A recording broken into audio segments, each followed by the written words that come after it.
अस्सलाम वालेकुम, this is Mohit Pirzada in Washington United state. आज 25 अक्टूबर 2025 है। हफ्ते का दिन है। मेरे सामने इस वक्त बहुत सी इंटरेस्टिंग और अहम डेवलपमेंट्स हैं जिनका ताल्लुक खैबर पख्तूनख्वा के नए मुंतखब नए चीफ मिनिस्टर जनाब सुहेल आफरीदी साहब से भी है, जिन्होंने आवाम के साथ एक राब्ता मुहिम और कंपेन जो है मुहिम शुरू कर रखी है, जिसके सिलसिले में उन्होंने चारसद्दा में एक बहुत बड़ा जलसा किया, जिसके हवाले से मुख्तलिफ़ किस्म के रिएक्शन और रद्द-ए-अमल जो हैं वो हम तक पहुँच रहे हैं। एट द सेम टाइम आज का दिन है 25 अक्टूबर का, वो बाड़ा की तहसील में एक बहुत बड़ा जिरगा उन्होंने ऑर्गेनाइज़ किया है, जिसका उन्होंने 18 अक्टूबर को ऐलान कर दिया था, जिसमें एल्डर्स होंगे, जिसमें स्टूडेंट्स होंगे, जिसमें आम शहरी होंगे, और वहाँ पे अमन के हवाले से बातचीत की जाएगी। एट द सेम टाइम जहाँ पर वो ये सब कुछ कर रहे हैं, खैबर पख्तूनख्वा में अमन के हवाले से, खैबर पख्तूनख्वा और अफ़गानिस्तान के दरमियान में, पाकिस्तान और अफ़गानिस्तान के दरमियान अमन के हवाले से, एट द सेम टाइम आज के दिन में तुर्की के बहुत बड़े शहर इस्तांबुल में, जो ग़ालिबन यूरोप का सबसे बड़ा शहर है, वहाँ पर पाकिस्तान और अफ़गान तालिबान की हुकूमत के दरमियान में उस प्रोसेस का, वो जो पीस का प्रोसेस है, उसका दूसरा राउंड हो रहा है, जो 17, 18 या 19 तारीख को दोहा में जिसका आगाज़ हुआ था, और जिसके नतीजे में फॉर्चुनेटली, खुशकिस्मती से, पाकिस्तान और अफ़गानिस्तान के दरमियान में एक सीज़ फायर जो है वो इस वक्त बरकरार है। और ज़ाहिर है कि ये दो डेवलपमेंट्स ऐसी हैं जिससे और भी बहुत सी डेवलपमेंट्स न थी हैं। एक दिन पहले खैबर पख्तूनख्वा में दहशत गर्दी हुई, बलूचिस्तान में मज़ीद दहशत गर्दी के वाक़यात जो हैं हमारे सामने आए। तो ये तमाम डेवलपमेंट्स मेरे सामने हैं। लेकिन इससे पहले मुझे दो और किस्म की बातें जो हैं करनी है। पहली बात तो है कि पता नहीं मैंने कबा खाया हुआ था, भंग पी हुई थी, यकीन मानिए, ना भंग पी हुई थी ना शराब पी हुई थी, जब मैंने इमरान खान की जो प्रिजन, जो उनकी कैद है, उसके 2 साल 2 महीने और 20 दिन का मैंने कैलकुलेशन की, 445, और यकीन मानिए वो भी की कैलकुलेटर की मदद से। अब लोगों ने कहा कि हिसाब डॉक्टर मोईद आपका बहुत ही ख़राब है। हिसाब नहीं ख़राब, 365 730 प्लस 2 महीने 20 दिन 80 810 बनते हैं।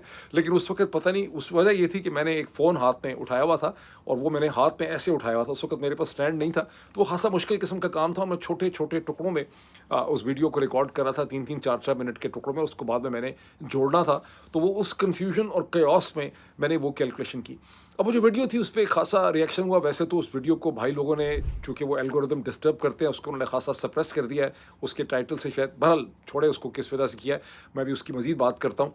लेकिन उसमें जो मैंने एक आपके साथ एक इन्फॉर्मेशन शेयर की कि एक सोर्स पर्सन से मुलाकात हुई है, उसके बारे में मैं थोड़ा-सा मज़ीद क्लैरिफ़ाई कर दूँ कि पाकिस्तान के फ़ील्ड मार्शल और शरीफ ज़रदारी आसिम रजीम जो हैं, उन्होंने डोनाल्ड ट्रंप की इंतज़ामिया के ऊपर अपना ये पॉइंट ऑफ व्यू रखा है कि हमें इमरान खान का मुस्तक़बिल में कोई पॉलिटिकल रोल कबूल नहीं है, और जो अगले इलेक्शन भी होंगे, अगर कोई गारंटी होगी तो अगले इलेक्शन में भी इमरान खान का कोई रोल नहीं होगा, और वो इस इलेक्शन में पार्टिसिपेट नहीं कर सकते।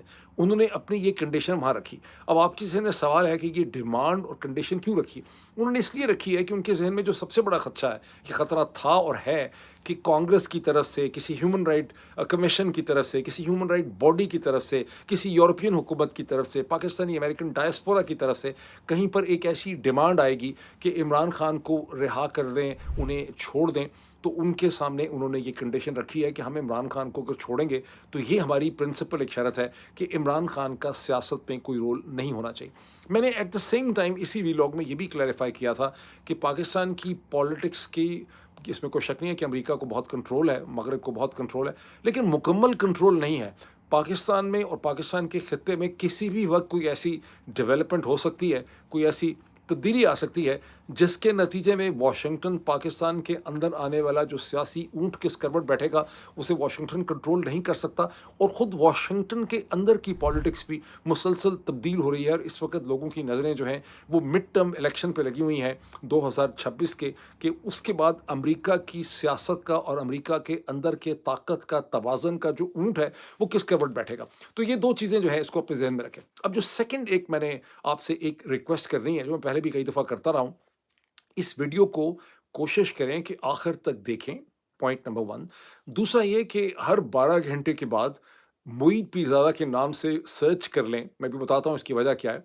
मोहित पीरज़ादा के नाम से यूट्यूब पे सर्च कर लें और इस चैनल के होम पेज पे आके देखें कि अगली वीडियो वहाँ पे मौजूद है कि नहीं, हर 12-13 घंटे के बाद। उसकी वजह ये है कि भाई लोगों ने आज से 1 साल और कई महीने पहले एक प्रोग्राम शुरू किया था, जिसकी बहुत सी इन्फॉर्मेशन मैंने पहले भी आपके साथ शेयर की है, लेकिन अब दोबारा उसका ज़िक्र करना ज़रूरी हो गया। वो ये था कि आपने इनका प्लान और प्रोग्राम जिस पे इन्होंने बहुत स्मार्टली, बहुत इंटेलिजेंटली काम किया है माशाल्लाह, इसमें इनको एप्रिशिएट करना चाहिए। वो ये है कि एक्सेप्टेबल नैरेटिव को इन्होंने प्रमोट करना है। ऐसा नैरेटिव जिसमें मार-धाड़ बहुत है, शोर बहुत है, उसमें इनको गाली-वाली भी निकाल दी जाती है, इनको बुरा-भला भी उसमें कहा जाता है, लेकिन उसमें कोई सब्सटेंस नहीं होता। उसमें उड़ती-उड़ती बातें होती हैं, एस्टेब्लिशमेंट ने ये कर दिया, एस्टेब्लिशमेंट को ये करना चाहिए। एट द सेम टाइम इन्होंने चंद चैनल्स को जो शुरू में 3-4 थे, वो बढ़ते-बढ़ते इस वक़्त 5-6 हैं, उन्हें इन्होंने टारगेट किया, आइडेंटिफ़ाई किया कि ये वो चैनल्स हैं जिन्हें सप्रेस करने की ज़रूरत है, क्योंकि इन चैनल्स के अंदर से सवाल उठते हैं और वो मुश्किल सवाल हैं जो लोगों को सोचने पे मजबूर कर देते हैं। और इसी 2 बरस में यूट्यूब के एल्गोरिदम को डिस्टर्ब करने की इनकी जो कैपेसिटी और सलाहियत है, वो बहुत ज़्यादा बढ़ चुकी है। अब ये किसी भी चैनल, ये पहले 1 घंटे में जब आप एक यूट्यूब की वीडियो, जैसे ये वीडियो मैं अभी अब रिलीज़ करूँगा, जब आप एक वीडियो को रिलीज़ करते हैं, ये पहले 1 घंटे में उसके एल्गोरिदम को डिस्टर्ब कर देते हैं और ये इंश्योर करते हैं कि उसकी जो व्यूज़ हैं वो पिछली वीडियो से कम हों, ताकि यूट्यूब को ये सिग्नल जाए कि इसी चैनल के अपने देखने वाले जो हैं वो इस वीडियो को पसंद नहीं कर रहे, वो आते हैं, वो इसे छोड़ के चले जाते हैं और उसका एल्गोरिदम डिस्टर्ब होता है। चैनल को ये सिग्नल जाता है कि इस वीडियो को लोगों को ना दिखाएं और फिर यूट्यूब का एल्गोरिदम उस चैनल की विजिबिलिटी को रिड्यूस कर देता है। एक आम आदमी जो आईटी से वाकिफ़ नहीं है, जिसे यूट्यूब के डायनामिक्स नहीं पता, या अगर पता भी है तो कोई इतने ज़्यादा नहीं पता कि उसका रेगुलर डेली कंज्यूमर यूज़र जो है डैशबोर्ड का वो नहीं है, उसे ये चीज़ समझ नहीं आती। ये इनकी स्ट्रैटेजी है, जिसकी वजह से मेरी आपसे रिक्वेस्ट है कि सर्च करें मोहित पीरज़ादा के नाम से, ताकि आपको मिले, हर 12 घंटे के बाद इसके होम पेज पे आएँ। इससे वैसे भी एल्गोरिदम स्ट्रेंथन होता है और वीडियो को आखिर तक देखें, मेरी रिक्वेस्ट है, ये मैं रिक्वेस्ट आपको बार-बार दोहराता रहूँगा। अब आएँ इन डेवलपमेंट्स की तरफ, जिसमें इस वक़्त 2 की बड़ी डेवलपमेंट्स हैं। एक पॉलिटिकल डेवलपमेंट है, बाड़ा की तहसील में सुहेल आफरीदी की जो वहाँ पे जिरगा है, और दूसरा इस्तांबुल में पाकिस्तान-अफ़गानिस्तान के दरमियान में डायलॉग है, जिसे इस वक़्त तुर्की मेडिएट करवा रहा है। पहले हम देखें कि सुहेल आफरीदी साहब जो हैं वो क्या कर रहे हैं। सुहेल आफरीदी साहब का ये जिरगा 18 को, मैंने जैसे कहा, उन्होंने ऐलान कर दिया था, इसमें एल्डर्स होंगे, इसमें आम शहरी होंगे, इसमें तुलबा होंगे, इसमें अमन के हवाले से ये एक मोबिलाइजेशन है, ये एक कैंपेन है। अब जो उन्होंने चारसद्दा में जलसा किया, उसके हवाले से ब्लॉगो सफ़ियर पे बहुत डिस्कशन हुई है, आप उसका बहुत चर्चा सुन चुके हैं। ज़्यादातर डिस्कशन वही रवायती किस्म की है कि उसका चारसद्दा के जलसे का साइज़ कितना था, लोगों में जोश व खरोश कितना था, उन्होंने नारे किस किस्म के मारे, दोबारा एक तहरीक शुरू हो जाएगी। ये सब चीज़ें इतनी इम्पोर्टेंट नहीं है और बहुत हद तक बेसूद भी हैं। एक्चुअल जो चीज़ है कि सुहेल आफरीदी ने पब्लिक कॉन्टैक्ट, पब्लिक आउटरीच का जो प्रोसेस उन्होंने शुरू किया है, उन्होंने जो लोगों तक पहुँचने का प्रोसेस शुरू किया है, वो इम्पोर्टेंट चीज़ है। ये बड़ा ज़रूरी है कि हर हफ़्ते में 2 या 3 दफ़ा उनकी इस किस्म की पब्लिक आउटरीच हो, जिसके नतीजे में उनका जो चैलेंज है, वो ये है कि उन्होंने लोगों को मोबिलाइज़ करना है, लोगों को इंस्पायर करना है, उन्हें उन्होंने एहतमाद देना है और उन्होंने एहसास दिलाना है कि अमन आपका बुनियादी हक़ है, खैबर पख्तूनख्वा के अंदर और अफ़गानिस्तान के साथ। लेकिन जो मुझे एक फ़ीडबैक मिला, एक बहुत ही सीनियर और रिस्पेक्टेबल पाकिस्तान के सहाफ़ी हैं, जो पाकिस्तान तहरीक-ए-इंसाफ़ के बहुत सपोर्टर हैं, चाहने वाले हैं, इमरान खान के भी बड़े क्लोज़ रहे हैं, नाम मैं उनका नहीं ले रहा, लेकिन उन्होंने मुझसे ये शेयर किया अपना पर्सपेक्टिव। मैंने खुद से सारी तकरीर नहीं देखी चारसदा के अंदर। वो ये कहते हैं कि सुहेल आफरीदी बहुत जो हैं बहुत अच्छे लीडर हैं, बहुत सिंसियर हैं, सच्चे हैं, लेकिन बहुत ज़्यादा जोशीले हैं। उनके अंदर बहुत ज़्यादा और बहुत वो गुस्से में बात कर रहे हैं, और इस स्टेज के ऊपर उनको ये सही है कि सिंसेरिटी चाहिए, उनको जोश भी चाहिए, लेकिन गुस्सा उनके कम काम आएगा। तदबीर की उनको ज़्यादा ज़रूरत है, उन्हें अपने आप को सस्टेन करना है। अब मेरी बड़ी ख्वाहिश है, मेरा तो सुहेल आफरीदी से कोई एक्सेस नहीं है, मैं कोशिश करूँगा कि मैं उनका नंबर-शंबर लेके कभी उनसे बात करने की भी कोशिश करूँ। लेकिन आप में से अगर कोई सुहेल आफरीदी के करीब हो, तो उन्हें ये मैसेज ज़रूर दें कि सुहेल आफरीदी साहब, this is a long inning. یہ ایک لمبا میچ ہے، یہ چند اوورز کا میچ نہیں ہے، یہ T20 بھی نہیں ہے، یہ ایک 5 ڈے کرکٹ میچ ہے۔ تو آپ کو جو ہے احتیاط سے چلنا ہوگا۔ ایٹ دا سیم ٹائم ہم مسلسل سن رہے ہیں کہ ان کی زندگی کو خطرہ ہے، اللہ نہ کرے، بات مسلسل لوگ یہ بات کر رہے ہیں، لیکن سہیل آفریدی کو کوئی اگر نقصان پہنچانے کی کوشش کرے گا تو پاکستان کے پہلے ہی جو پیچیدہ الجھے ہوئے معاملات ہیں وہ اور بہت زیادہ جو ہے وہ الجھ جائیں گے۔ اچھا، اب میں اس کو تھوڑا سا میں آگے چلوں اس کے، اب یہی چونکہ سہیل آفریدی یہاں پر امن کی بات کریں گے آج پاڑا میں، ایٹ دا سیم ٹائم امن کی بات ہوگی ترکی کے بڑے شہر استنبول میں، جو یورپ کا سب سے بڑا شہر ہے۔ اور یہاں پر جس کا فیصلہ ہونا ہے، ترکی نے جس کے بارے میں کہا گیا تھا دوحہ میں، وہ یہ کہ ایک ایسا مانیٹرنگ میکینزم ڈیفائن ہونا ہے، ڈیولپ ہونا ہے پاکستان اور افغانستان کے درمیان میں، جو یہ ڈیفائن کرے گا کہ کراس بارڈر ٹیررزم کیا ہوتی، وہ کیا چیز ہے جسے پاکستان کراس بارڈر ٹیررزم کہتا ہے۔ بیکاز افغانستان کا کہنا یہ ہے کہ کراس بارڈر ٹیررزم نہیں ہو رہی، پاکستان کے اندر ایک انٹرنل پولیٹیکل ٹربولنس ہے، ملیٹنسی ہے، اندر سے دہشت گردی ہو رہی ہے، اور وہ افغانستان سے اسپانسر نہیں کی جا رہی۔ تو کراس بارڈر ٹیررزم ہے کیا، اور آپ کیسے ویریفائی کریں گے، اور کراس بارڈر ٹیررزم کی ایویڈنس کیسے ایک لائی جائے گی؟ تو ایک میکینزم اور ایک کمیٹی نے تشکیل پانا ہے۔ پہلا راؤنڈ ہوا تھا دوحہ میں، اس کے بعد سے پاکستان فورن آفس کا یہ کہنا ہے کہ اس راؤنڈ کے بعد سے بائی اینڈ لارج امن رہا ہے، کوئی پاکستان کے اندر بہت بڑا دہشت گردی کا حملہ نہیں ہوا۔ یہ اسٹیٹمنٹ جو ہے یہ تھوڑی سی عجیب ہے، میں آپ کو بتاتا ہوں یہ عجیب کیوں ہے۔ اس کی وجہ یہ ہے کہ اس میں کوئی شک نہیں ہے کہ افغان طالبان نے دوحہ راؤنڈ کے بعد افغانستان کے اندر بڑی تقریریں کی، انہوں نے کوئی فتویٰ وغیرہ بھی دلوایا، انہوں نے یہ میسج دیا کہ کوئی بھی افغان سرزمین کو استعمال نہیں کر سکتا، جہاد صرف امیر سلطنت یا سلطان جو ہوتا ہے اس کی اجازت سے ہو سکتا ہے، اس کے بغیر نہیں ہو سکتا۔ تو انہوں نے TTP کو امپریس اپون کرنے کے لیے ڈرانے کی بڑی کوشش کی، لیکن ایٹ دا سیم ٹائم جو ایکچوئل پیس ہوا ہے، جو آپ کو ویزیبل فارم میں محسوس ہوتا ہے، وہ یہ ہے کہ دوحہ کے پروسیس کے نتیجے میں پاکستان اور افغانستان کے درمیان میں جو مسلسل اسکرمشز ہو رہی تھیں، بارڈر کلیشز ہو رہے تھے، مار دھاڑ ہو رہی تھی، وہ پروسیس رک گیا۔ لیکن وہ پروسیس تو اس وقت شروع ہوا تھا جب پاکستان ایئر فورس نے، میں سمجھتا ہوں انتہائی غیر مندی کا مظاہرہ کرتے ہوئے، کابل کے اندر اور مختلف شہروں کے اندر فضائی حملے کیے، ڈرون سٹرائکس کی، جس پہ لوگ جاں بحق ہوئے، مارے گئے، اور اس کے نتیجے میں اس کے ریئیکشن کے طور پہ افغان فوجوں نے پاکستان کے بارڈر کے اوپر حملہ کیا، جس میں پاکستان کے سپاہی اور افسر جو ہیں وہ جاں بحق ہوئے۔ پھر اس کے بعد پاکستان نے حملے کیے، پھر انہوں نے حملے کیے، پھر بلوچستان کے بارڈر پہ ڈسٹربنس ہوئی، وہ پروسیس رک گیا ہے۔ پاکستان کے اندر جو یوزول قسم کی ملیٹنسی اسٹروک ٹیررزم ہے وہ تو چل رہی ہے۔ پچھلے 24 گھنٹے کے اندر، میں نے پچھلے ویلاگ میں آپ کو بتایا تھا کہ خیبر پختونخوا میں ہنگو کے مقام کے اوپر پولیس کی 2 چیک پوسٹ پہ حملہ ہوا، اور 3 پولیس آفیسر، جس پہ پولیس کے ایک سینئر سپرنٹینڈنٹ پولیس SP جو ہیں وہ بھی جہاں بحق ہوئے۔ ایک پوسٹ پہ تھا ہی کوئی نہیں جس وقت وہاں پہ انہوں نے حملہ کیا، بم بلاسٹ ہوا، وہاں اس وقت کوئی تھا ہی نہیں، پتہ نہیں چھٹی کا ٹائم تھا جس وجہ سے وہاں جانی نقصان نہیں ہوا، ورنہ اگر اس وقت بھی وہاں پر افسر یا جوان ہوتے تو مزید لاس آف لائف ہوتا۔ اسی 24 گھنٹے کے اندر ٹانک میں پاکستان کی پیراملٹریز نے یا ملٹری آرگنائزیشن جو ہے، جو فورسز ہیں لا انفورسمنٹ کی، انہوں نے ایک انٹیلیجنس بیس آپریشن جس کو IBO ہے کہتے ہیں، وہ انہوں نے کیا، جس کے نتیجے میں وہ کہتے ہیں کہ ہم نے 8 فتنہ الخوارج جو ہیں ان کو ہم نے مار ڈالا ہے۔ تو جو روٹین میں پاکستان کے اندر دہشت گردی کی خبریں ہمارے سامنے آتی ہیں، وہ ہر دفعہ اورکزئی کی طرح کی دہشت گردی کا حملہ نہیں ہوتا۔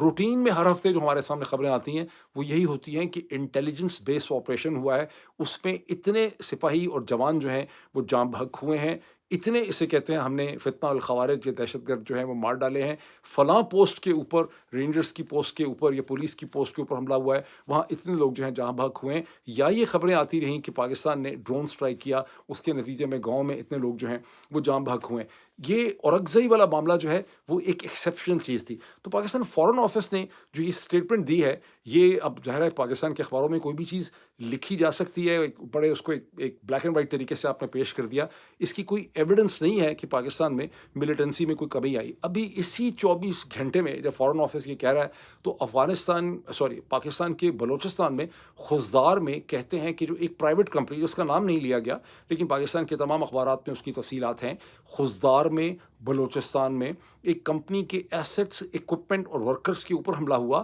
اس کے تمام इक्विपमेंट को, चीज़ों को, ट्रक्स को, डिफरेंट इक्विपमेंट जो था उसका कंस्ट्रक्शन का या माइनिंग का, उसे जला दिया गया। उसके 20 वर्कर्स को बज़ोर शमशीर बंदूक के ऊपर जो गनमैन थे उन्होंने अगवा कर लिया। 2 को छोड़ा अपने मुतालबात देने के लिए, 18 अभी भी उनके पास हैं। लेकिन ये पहला हमला नहीं है। इसी हफ्ते के अंदर मस्तोंग में जो है 9 जो वर्कर्स हैं किसी और कंपनी के, उन्हें उठा लिया गया और उन्हें अभी तक बाजियाब जो है वो नहीं किया गया। तो पाकिस्तान फॉरेन ऑफिस का कहना है कि मिलिटेंसी जो है वो रुक गई है पिछले दोहा के प्रोसेस के बाद। ये बड़ी अजीब किस्म की स्टेटमेंट है, लेकिन आपको पता है कि अखबारों के अंदर चीज़ों को सैनिटाइज करके खूबसूरत तरीके से जो है वो प्रेजेंट कर दिया जाता है। ये वो बैकग्राउंड और कॉन्टेक्स्ट है जिसमें तुर्की के अंदर ये डिसाइड होना है, एक मैकेनिज्म ने बनना है कि क्रॉस बॉर्डर टेररिज्म किसे कहते हैं। पाकिस्तान के अंदर जो मिलिटेंसी हो रही है, क्या वो खालिस्तान क्रॉस बॉर्डर टेररिज्म की जद में आती है, उसकी डेफिनेशन में आती है? अगर वो डेफिनेशन है तो वो डेफिनेशन क्या है, और पाकिस्तान के पास क्या एविडेंस है कि जो चीज़ हो रही है ये दूसरी तरफ से करवाई जा रही है और ये एक इंटरनल पॉलिटिकल मिलिटेंसी और इंटरनल टेररिज्म जो है वो नहीं। अब पाकिस्तान की तरफ से जो डिमांड है वो ये है कि अफगान तालिबान या अफ़गानिस्तान के अंदर जो सेंचुरीज़ हैं दहशत गर्दों की, उन्हें डिसमेंटल किया जाए और जो की लीडर्स हैं टीटीपी के, उनको वहाँ से निकाल दिया जाए। अब जहाँ तक सेंचुरीज़ के डिसमेंटल करने की बात है, 20 बरस तक अमरीकी यही कहते रहे। पाकिस्तान हर दफ़ा कहता रहा कि सेंचुरीज़ या तो ख़त्म कर दी गई हैं या है नहीं हैं, कुछ जगहों पे हमले भी हो जाते थे। जहाँ तक लीडर्स को निकालने की बात है, तो टीटीपी के लीडर्स को निकालने, बड़ी इंटरेस्टिंग ये एक पोजीशन है पाकिस्तान की। उनको कहाँ निकाला जाएगा? क्या उनको निकाल के गिरफ्तार करके पाकिस्तान के हवाले करने की बात हो रही है? क्या उन्हें मार देने की बात हो रही है? क्या उनको ईरान के हवाले करना है? किसी सेंट्रल एशियन कंट्री को देना है? क्या उनको कहीं अरब कंट्री में दोहा में भेजना है? या उनको पाकिस्तान के हवाले करना है ताकि उनके साथ बातचीत हो या उनको जेल में डाला जाए?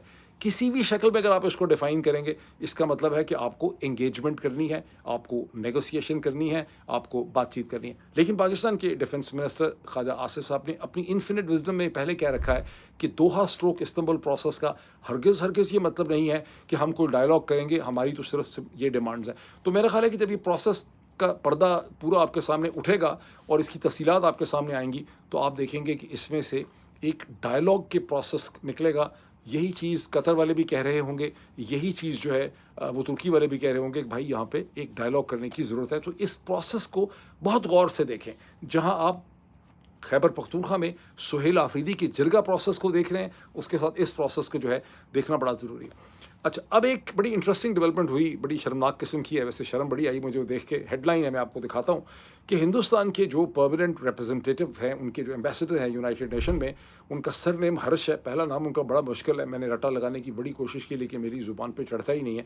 तो वो मिस्टर हर्ष जो हैं, वहाँ पे उन्होंने अक़वाम मुत्तहिदा में तकरीर करते हुए पाकिस्तान के एम्बेसडर के बाद उन्होंने तकरीर की। उसमें उन्होंने कहा कि पाकिस्तान, और ये हिंदुस्तान के अखबारों की हेडलाइन है कि पाकिस्तान एक ऐसा मुल्क है जिसमें डेमोक्रेसी का कोई कॉन्सेप्ट है ही नहीं। उन्होंने कहा कि डेमोक्रेसी इनके लिए एक एलियन कॉन्सेप्ट है, यहाँ कभी जमहूरियत आई ही नहीं है। उन्होंने ये भी अच्छा, अब ये ज़ाहिर है तो बड़ी सख्त किस्म की बात है, लेकिन बात अनफॉर्चुनेटली अगर गौर करें तो बात वो सही कह रहे हैं कि 77 बरस में हमारे यहाँ कभी 77 दिन के लिए भी जमहूरियत नहीं आ सकी, शायद एक हफ्ते के लिए भी जमहूरियत नहीं आ सकी। और हिंदुस्तान में जैसी कैसी लूली लंगड़ी कमज़ोर इम्परफेक्ट उनके पास डेमोक्रेसी है, उनके पास डेमोक्रेसी है ज़रूर सही। अच्छा, दूसरी बात जो उन्होंने की, उन्होंने कहा कि इन्होंने इलीगली ऑक्यूपाइड यानी हमारे आज़ाद कश्मीर को, जिसको वो कहते हैं कि पाकिस्तानी ऑक्यूपाइड कश्मीर है, तो उन्होंने कहा कि वहाँ पे उनकी फ़ौज जो है वो उसने कब्ज़ा किया हुआ है और वहाँ पे लोग जो हैं वो उन्होंने रिवोल्ट की भी है, वो खड़े हो गए। मुझे बड़ी खुशी हुई कि इससे पहले कि वो ये तकरीर करते हैं अक़वाम मुत्तहिदा के अंदर, हमने आज़ाद कश्मीर के अंदर अपने मामलात सेटल कर लिए, जैसे कैसे किए दे दिला के हमने सेटल कर लिए। वरना इस तकरीर के मौके पे अगर लोग आज़ाद कश्मीर की सड़कों के ऊपर होते तो जो बाकी चची हमारी बेइज्जती हुई है वो और बहुत ज़्यादा होनी थी। लेकिन ये हिंदुस्तान के एम्बेसडर की बात मैंने इसलिए सेलेक्ट की है करने के लिए कि आज से बहुत महीने पहले मैं स्टेट डिपार्टमेंट के साथ जब बहुत मीटिंग्स करता रहा पाकिस्तानी पॉलिटिक्स के हवाले से, तो एक पाकिस्तान से ताल्लुक़ रखने वाले सीनियर स्टेट डिपार्टमेंट के जो डिप्लोमेट हैं, जो ऑफिसर हैं, انہوں نے مجھ سے کہا کہ دیکھیں آپ پاکستانی جو ہے نا، آپ کے ہاں ڈیموکریسی کا کوئی کانسیپٹ نہیں ہے، democracy to you is a foreign concept, اور آپ لوگ چاہتے ہیں کہ امریکہ اور ویسٹ جو ہے وہ پاکستان میں جمہوریت لے کے آئیں، and things don't work that way. آپ کے ہاں کوئی انٹرنل ڈیزائر یا پروسیس نہیں ہے ڈیموکریسی. یہ تو ہوگی بات پرانی. اب سے صرف چند مہینے پہلے پاکستان تحریک انصاف کے ایک لیڈر نے ریپبلکن پارٹی کے لیڈرز کے ساتھ، انفیکٹ ٹرمپ ایڈمنسٹریشن کے ایک بڑے ذمہ دار ہائی رینکنگ آفیشل سے انہوں نے ملاقات کی واشنگٹن میں، اور اس ہائی آفیشل نے ان کو یہی کہا کہ بھائی آپ کے ہاں ڈیموکریسی کی کوئی ہسٹری نہیں ہے، نہ کوئی انٹرنل آپ کے پروسیس اور ڈیزائر ہے. آپ چاہتے ہیں کہ ہم اپنا پولیٹیکل کیپٹل ٹرمپ ایڈمنسٹریشن کا بلیڈ کریں آپ کو ڈیموکریسی لا کے دینے کے لیے، اور ہم نے یہ فیصلہ کر لیا ہے امریکہ فرسٹ، اور ہم کوئی اپنا پولیٹیکل کیپٹل بلیڈ نہیں کرنے لگے پاکستان میں جمہوریت لانے کے لیے. اب ہمیں اس پہ ضرور سوچنا چاہیے کہ امریکی اسٹیٹ ڈپارٹمنٹ کے لوگ ہوں، ٹرمپ ایڈمنسٹریشن کے لوگ ہوں، یا ہندوستان کا ایمبیسڈر ہو، وہ مسلسل ایک ہی بات کیوں کہتے ہیں کہ پاکستانی جو ہیں ان کے لیے ڈیموکریسی ایک ایلین کانسیپٹ ہے. اس پہ ہمیں ضرور سوچنا چاہیے. ایک میں اور آپ کے ساتھ چھوٹی سی چیز شیئر کرنا چاہتا ہوں. دنیا میں ایک ملک ہے جہاں کے اخبار، اور ایک اخبار ہے دنیا میں جو اپنے ملک کے خلاف ہر وقت ہیڈ لائنز پبلش کرتا ہے، اور وہ ہے اسرائیل کا اخبار ہیرتس.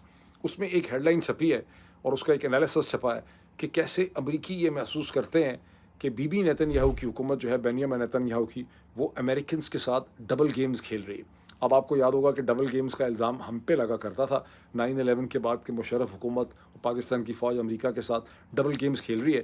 لیکن اس وقت امریکی یہ الزام لگا رہے ہیں، اور اسرائیل کا لیفٹ بھی یہ الزام لگا رہا ہے کہ اسرائیل کی حکومت امریکہ کے ساتھ نیتن یاہو کی حکومت ڈبل گیمز کھیل رہی ہے. اور اخباروں نے یہ لکھا ہے اپنے اس انالیسس کے اندر کہ یہ بڑے شرم کی بات ہے کہ ہر دن ایک امریکی پچھلے ہفتے سے ہمارے یہاں لینڈ کرتا ہے. ایک قطار لگی ہوئی ہے ان کی، ایک آتا ہے دوسرا جاتا ہے، پھر آتا ہے، ایک آتا ہے، ایک نکلتا ہے، دوسرا آتا ہے. پہلے یہاں پر جیریڈ کوشنر اور اسٹیو وٹکوف آئے منڈے ٹیوزڈے کو ہم سے یہ گارنٹیز لینے کے لیے کہ ہم سیز فائر کی وائلیشن نہیں کریں گے. وہ بھی نکلے نہیں تھے تو vice president J D Vance آ گئے، انہوں نے پھر ہم سے یہ گارنٹیز اور ایشورنسز لیں. وہ نکلے نہیں تھے تو secretary of state Marco Rubio آ گئے، انہوں نے ہم سے ایشورنسز لیں. اور قطری، ایجپشنز اور ترکش، ان تینوں نے بھی دہائی دی ہوئی ہے کہ نیتن یاہو جو ہیں وہ سیز فائر کو ڈسٹرب کرنے میں لگے ہوئے ہیں. انہوں نے کہا کہ کبھی اتنی بد اعتمادی جو ہے وہ اسرائیل کے حوالے سے نہیں تھی، لیکن انہوں نے کہا کہ اصل میں جو ہے اسرائیل کی، بینیامین نیتن یاہو کی حکومت جو ہے وہ مسلسل اسی کام میں لگی ہے کہ کس طرح سے سیز فائر کو ناکام کرے. پچھلے 24 گھنٹے میں جب حماس پہ حملہ کرنے کا موقع نہیں ملا تو نیتن یاہو کی فوج نے حزب اللہ پہ حملہ کر دیا. انہوں نے کہا کہ حزب اللہ کے اوپر انہوں نے ایئر اسٹرائکس کر دی لبنان کے اندر. تو اس وقت امریکہ نے نیتن یاہو کی حکومت کو جکڑا ہوا ہے تاکہ انہیں سیز فائر سے اسکیپ کرنے کا موقع نہ مل سکے. اخبار یہ بھی نوٹ کرتا ہے کہ جب پریزیڈنٹ ٹرمپ کو یہ بتایا گیا کہ حزب اللہ کے کسی یونٹ نے ٹینک فائر کر دیا ہے اور 2 اسرائیلی جو ہیں اس میں ہلاک ہو گئے ہیں، تو ٹرمپ نے یہ کہا کہ یہ سوری میں نے حزب اللہ کہہ دیا، یہ حماس پراپر نہیں ہے، یہ کوئی ان کا ریبیلین فیکشن ہوگا. اور بات کو انہوں نے انی سنی کر دیا. انہوں نے کہا کہ میں ان کو کہہ رہا ہوں کہ وہ یہ فائر نہ کریں، اس سے روکیں، اس کی خلاف ورزی نہ کریں. تو اس وقت اسرائیل کے اندر یہ کیفیت ہے کہ انہیں لگتا ہے کہ امریکہ ان کو بالکل ایک بچے کی طرح کنٹرول کر رہا ہے تاکہ اسرائیلی اس سیز فائر کی گرفت سے نہ نکل سکیں. یہ وہ صورتحال ہے جہاں پہ اس وقت ہمیں دیکھنا ہے، جہاں پہ ایک مسلم اسٹیبلائزیشن فورس کی بات ہو رہی ہے جو غازہ میں آئے گی، جس میں پاکستان کا نام بھی لیا جا رہا ہے. لیکن مجھے ویسے بہت امید ہے کہ پاکستانی فورسز وہاں نہیں جائیں گی. میری خواہش ہے، یہ میری امید ہے کہ نہیں جائیں گی، کیونکہ پاکستانی فورسز کا غازہ میں جانے سے ہو سکتا ہے حکومت کو لگے کہ ان کی پروفائل میں اضافہ ہوتا ہے، لیکن اس سے بہت سے ایموشنل اور ڈسپلن کے مسئلے جو ہیں وہ پیدا ہو سکتے ہیں. اب اتنا ہی، پھر آپ سے ملاقات ہوگی. اس ویڈیو کو آخر تک دیکھیں اور سرچ کر لیا کریں. Thank you.